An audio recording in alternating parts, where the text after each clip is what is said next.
Let's dive right into this. We've got a really fascinating source today.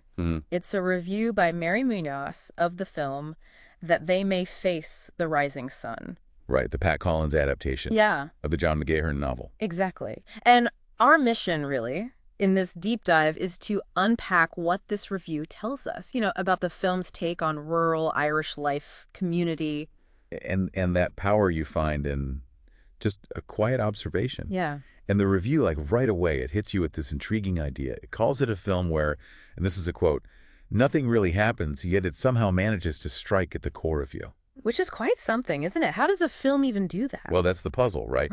And this review helps us start putting the pieces together. Absolutely. So maybe let's start where the review does, setting the scene. It introduces the main characters, Joe and Kate. That's right. And their big move, trading the hustle and bustle of London Right? for a small farmhouse way out in rural Ireland. So a massive change. And the review makes it clear it's not just like a random move, especially for Joe. No, it's a return home for him, a deliberate choice to, reconnect with his roots, with the land itself. It is. And what's interesting is how the review contrasts their way of doing it. They haven't come back, to laugh at the locals or impose their own way of doing things, as Munoz puts it. Their goal is simpler, just to live there, authentically, be part of it. And there's that line from Joe in the review that really captures it. He's thinking about why they moved and asks, isn't that the beauty of it? Just living the day-to-day? Isn't that why we left London? That quote really feels like the heart of it, their motivation and maybe the film's whole focus. Definitely. And speaking of what shapes their life there, the review is, pretty clear that the landscape isn't just a backdrop. Oh, absolutely not. It calls the verdant landscape the actual star of the show. That's a big statement. How does the review say the film pulls that off? It gets really descriptive about the visuals. The colors, lush greens, earthy browns, crisp blues, weedy beiges. It even says the imagery is so strong, you would swear you could smell it. Wow, that's powerful. Sounds like the camera work must be key. It is. The review talks about Pat Collins using a loving, gazing camera. Lots of moments of stillness, silence. Just the natural sounds. Exactly, just the countryside soundscape. And it points out how different this feels. Timeless, really. Not your typical 1980s look with crimped hair, blue eyeshadow, and shoulder pads. Right. So this focus on the landscape, this loving gazing, it connects straight back to that unhurried pace the review keeps mentioning. It does. It feels like the film's inviting you, the viewer, to just slow down, observe, breathe it in. And that slower pace, it seems crucial for exploring the community aspect, too. Yeah, because the review suggests that sense of community is like deeply interwoven with the landscape itself. How does it show that? What examples does the review give? Well, it talks about the film celebrating this sharing of skills, a passing of knowledge. You see it in the seasonal work. Like what sort of work? Things like hay gathering and honey making. Yeah. Real hands-on stuff. Ah, okay. And does the review say the film really focuses on those details? It does. It mentions loving close-ups of hands doing things, hands learning how to work wood, hay being wrestled into place. It's showing you how people connect through that shared practical effort. Makes sense. And it's not just the work, is it? The review mentions small acts of kindness, building that community feeling, too. Like Joe helping Bill, an older neighbor, get onto a bus. Little things, but they add up.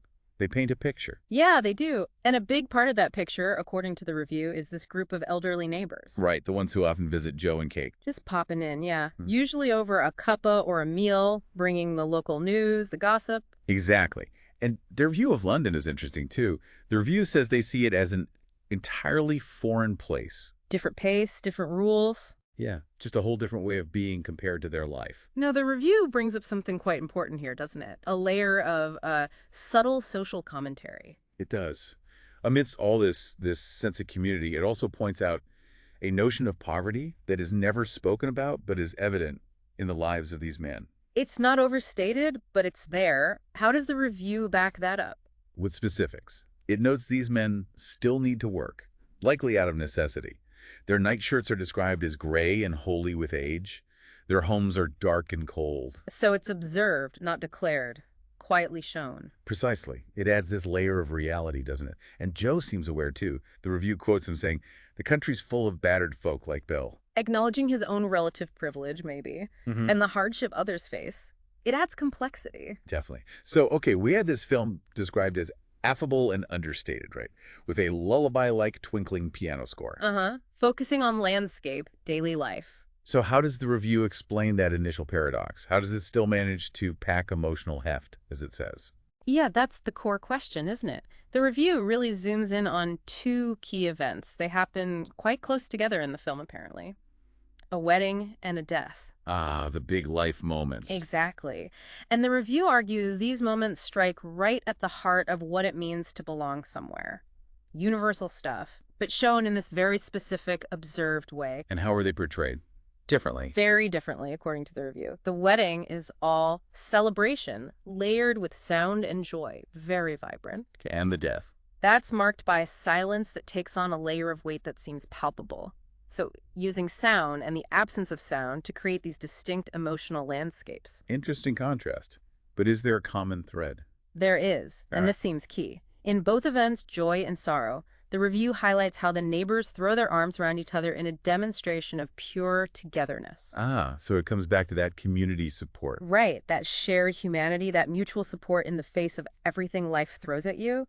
That's what the review says is genuinely moving, that it really does warrant a tear or two. So even in a quiet film, those fundamental human connections have real power. It seems so.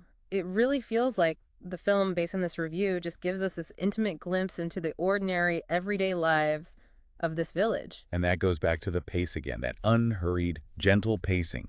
It gives you, the viewer, time to stop and soak up the landscape. The people in it. And the review is fair. It does acknowledge this pace may not be for everyone. Sure, it asks for a different kind of engagement, maybe. Less about plot, more about just being there. But ultimately, the review lands on this point. The film's core message surrounding community spirit is surely a universal one. It reaches beyond just this one Irish village. And that seems to have resonated, given it won Best Film at the Irish Film and Television Awards. Yeah, which it kind of proves the point, doesn't it? Sometimes a film where nothing happens, in that conventional plot sense, can actually say something incredibly profound. So, wrapping up this deep dive into Mary Munoz's review, what have we really uncovered here? It seems that They May Face the Rising Sun uses this very deliberate, unhurried focus on landscape, on community, to find real emotional depth, not through big dramatic twists, but in just watching, observing the quiet rhythms of daily life. Yeah, it suggests that just living the day-to-day connected to nature and to each other, that can be where the most profound experiences lie. It's a powerful thought. And thinking about that film's focus, the slow pace, the deep community roots in that rural setting, here's something final for you, our listener, to chew on. How does watching something like that make you reflect on the pace and the connections in your own life, whatever that looks like, wherever you happen to be?